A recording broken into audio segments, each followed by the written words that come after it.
Welcome back everybody. We've got a bit of a different show today where we'll be doing a first ride impressions of 4 different bikes that Greg was lucky enough to be invited to the launch of, and they were the 2022 version of the R18 Bagger, R18 Transcontinental, K1600 Bagger and K1600 GT. So Greg, tell us a little bit about the experience around a BMW motorcycle launch. Yeah, so it was very cool. We got invited to the Westcliff Hotel in Joburg.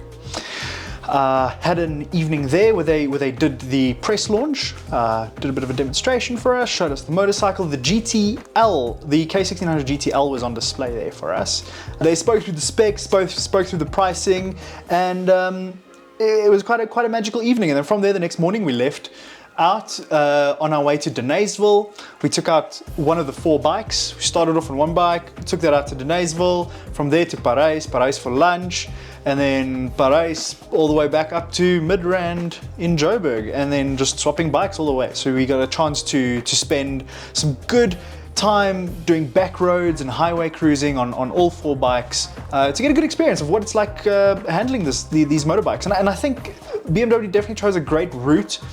They're all 4 very capable motorcycles of living and loving the long roads. As you can see here behind me, they really don't like the city that much. They are... Well, we'll get into that a little bit later. Heavy, yeah. But yeah, I think it was a good choice of road for them. It was pretty, it was beautiful, and it was a good ride. Yeah, we had a great time. So I think let's jump straight into it. The first bike that you got to try out was the R18 Bagger. All right, so what are your thoughts on the R18 Bagger? So the R18 Bagger was a phenomenal motorbike. It was a hefty boy. Probably, spoiler alert, my favorite for the day. Okay, so we started the ending. It's like, right, yeah. You already know. Spoiler alert, it was my favorite for the day. It was a good motorcycle. I made some notes here just with the R18, because obviously this was a while ago that we did this. Yeah, sorry we've taken so long to get around to it, but here we are. We are here. So the R18s, we did our full reviews on the R18, what we call the R18 Pure and the R18 Classic. Yeah. And going into the mindset of okay, this is just another R18 with a bit more fairings and bags on it, you will be mistaken. It is a very, very, very different motorcycle. There's a lot of qualms or quirks and features that we had with the R18s when we rode them. Things like they were a bit buzzy at times, or handling was weird. And I feel like a lot of that was actually solved through adding weight and adding the big fairings to the R18 Bagger and the R18 Transcontinental subsequently. Yeah, because the R18 Bagger came later, you know, after the R18 Pure and the Classic. So they had a chance to sort of look at the things that were bugging and start to, you know, implementing fixes. One big thing that I really enjoyed actually is just from a visual point of view. Obviously, the R18s were very, you know, look at us, we're going old school styling with very heritage as well is the word. So we're going very heritage styling with these very cool electronics thrown into the bikes, where they were great, but there was always, as pretty as those bikes were, there was always something just off about it. It was just not perfect. I don't know, maybe it was weird. But what they did with these 2 bikes is they've actually made the fuel tank larger. I think they've increased it now from a 16 litre to a 24 litre. Yeah, to a 24 litre. So that already adds a bit more, more motorcycle to begin. Gravitas to it. It complements those big, the 1800cc, the 1800cc motors. The boxes hanging out the sides, and then also the fairings. It all just actually feels more in proportion. And that's kind of a big thing. What they've also had to do is they've had to there's a whole different pivoting system in the steering to accommodate that large fairing, compared to the R18s where it's a lot closer and the steering is a bit different. So with these bikes going into corners, you really got to counter steer them, because of that front end is so heavy. There's a lot of weight to it, yeah. It just wants to fall. So you're working hard to push that up the whole time. But all in all, to me, I think it looks beautiful. It all works together, and those swooping bags of the Bagger are just absolutely That's the trademark. stunning. If you don't get that right in a Bagger, then you've ruined the whole look of it. Yeah, so. Obviously non-removable panniers in the Baggers, as they always do, but the bikes are beautiful. Some issues that we had with the R18 when we took it out the first time, not issues, but a comment that we made was it's very buzzy, very vibey. Yeah. I must say both the R18 Bagger and the Transcontinental were smooth as butter. Those bikes want to be on the long road. You short shift up to 6th gear, you put on cruise control, and you just slicing highway miles every single minute. And that's where they want to be. That's really where I feel like they perform the best. We did some tests while we were on our ride. We had one of the guys actually on the Transcontinental scooch over into the passenger seat, busy reading a magazine. Bike's on cruise control, hands off the wheel, and that bike is rock steady. Smooth, the weight's down low. They're really incredible on the open stretches. So that's, like you said, the weight that they added to it, and it like nulled a lot of the vibrations and sorted that out, stability. And the suspension on the Bagger, because we know like the R18, the standard one, that was a little hard sprung. Like, how did you find the Bagger? Yeah, definitely a lot more like the classic, a lot smoother, a lot softer. The suspension was very capable of handling what we were going over. We'll get to the K1600s, they were very stiff, but these bikes were really, really smooth. And I feel, obviously the Bagger, to me, if I was to pillion, the Bagger to me is more of a solo ride kind of bike, I'd say. Yeah. Where the Transcontinentals, I think, obviously a bit more suited towards pillion because of the big case they've got, casual seating and all of that. But the Bagger handled single passenger very, very well. Just a question in terms of like the windscreen that it has, or kind of lack thereof, I guess. How did you find that? Well, yeah, this is my biggest, I think, qualm. Let's call it a qualm. that I have with the R18 Bagger. And likewise with the Transcontinental. So they both have non-adjustable windscreens. Okay. That's fitted just onto the fairing. I'm basically 1.82 meters, and that windshield hit me right in the eyes. In the eyes and the ear level. So if you're getting hot, you're trying to open your shield a bit, it's just wind in your eyes and just noise on the helmet. Great. No, that's my one biggest qualm that I have with the Bagger, is that windshield is just there. It's just noise and wind in my face the whole time, and I can't escape it. I can't go up, I can't go down, can't get out of it. The Transcontinental, however, has a bit more of a raised windshield.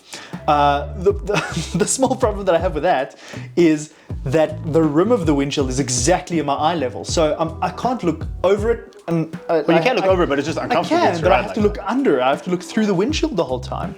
And with how it's mounted, that middle section is actually quite floppy. So it's bouncing the whole Catches the wind the whole time in your vision. And I'm just, it's very annoying. You can't escape it at all. So the windshields on both motorcycles, I mean, they do a treat. They work wonderful, keeping the wind off your chest. But keeping wind on the helmet's not great. And then something that we have to address about bikes like these is they are heavy. There's no getting around it. Transcontinental more so, definitely. But even the Bagger, like they are quite a mission to get off the side stand. Yeah, pretty hefty. We had to help one of the girls, actually, one of the lady drivers who was with us. Every time we stop on the side of the road to take a photo or to swap bikes, we actually had to help her just lift the bike up, get it off the side stand. It was quite a heft. I wouldn't want to be riding these in town for an extended period of time, I can tell you that much. Like slow speed riding, anything like that. Do you have to get used to it? I think once it's going and you're kind of stopping at a traffic light and you got your feet down, both of them, and you've got your feet down, both of them. The bike, I mean, it doesn't tilt very much. It's very stable, but once you do go over that point, it's a lot of bike to pick up. Yeah, it's a lot of bike to raise back over to that balance point. Did you get to fiddle around with electronics a bit, like play with the stereo system? Yeah, the stereo system. I was bumping my Kurt Darren Treffers all the way. Surprisingly, it's a Marshall stereo system, so they are actually quite loud. I ride with plugs in most of the time.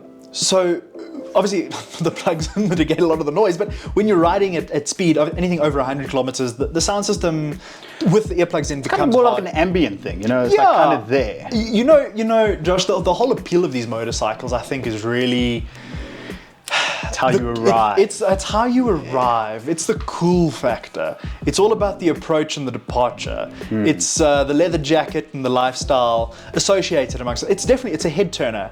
And if you can add noise to that, with some music pumping, definitely you're gonna be the center of attention. Did you try out the adaptive cruise control, anything like that? Yeah, we did. So the cruise control is adaptive by default. You can't turn off the adaptiveness of the cruise control. Works a treat, worked fine, actually tracking other bikes. Although, granted, they were K1600s we were tracking. They are large bikes. I don't know how they would fare if we were tracking, something smaller, an F900 or 310 GS or something like that. Yeah, it might just disappear a little bit. I don't know how it would pick that up, but speeding up, slowing down, smooth, gradual, fantastic. Pop it into 6th gear, enjoy your ride. Off you go. All the way to Cape Town.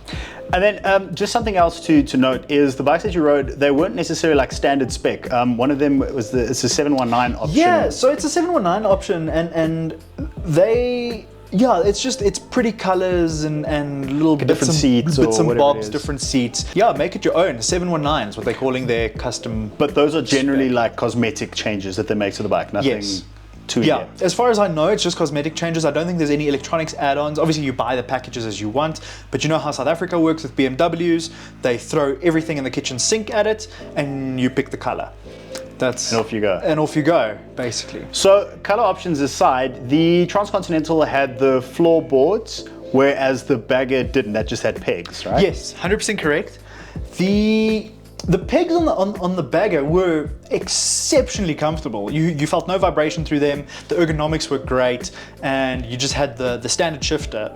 But the floorboards on the Transcontinental, you had the heel shifter, and to me, it was quite an interesting one. It changed the ergos completely, actually. It brought your knees up higher and there was less space for your foot to move. So, all in all, I actually felt the Transcontinental slightly more uncomfortable for my ergonomics than I did the Bagger, So just to accommodate for that. And then like you did with the R18 Classic, where you just adjust the shifter a little bit higher, could you possibly do that to I'm sure you could. Yeah, if you're somebody that's used to riding only with a standard shifter and not a heel shift, I'm sure you could just take it off or adjust it higher.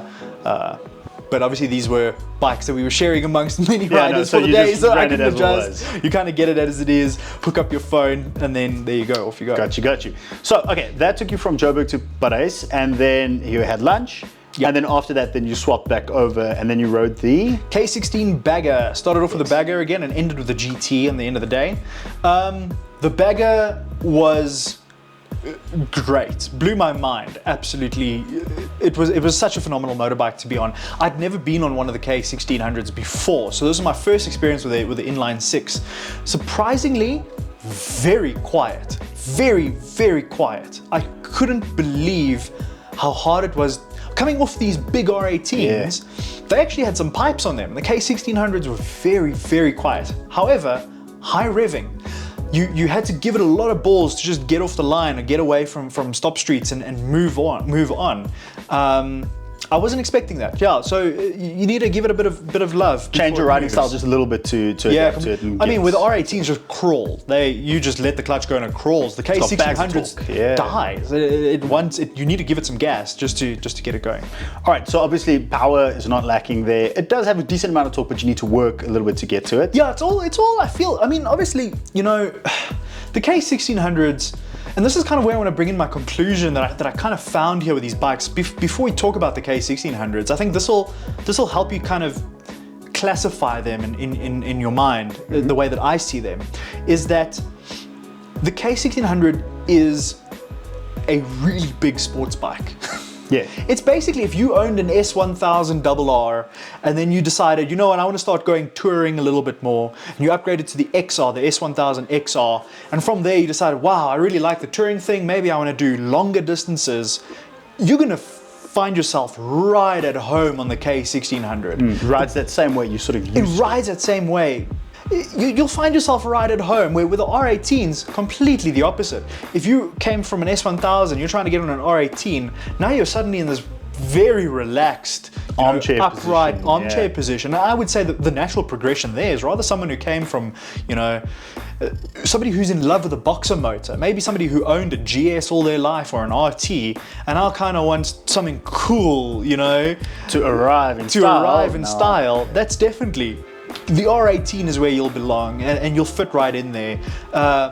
Still, lots of oomph, but not the way that a K1600 makes a sports bike rider feel right at home.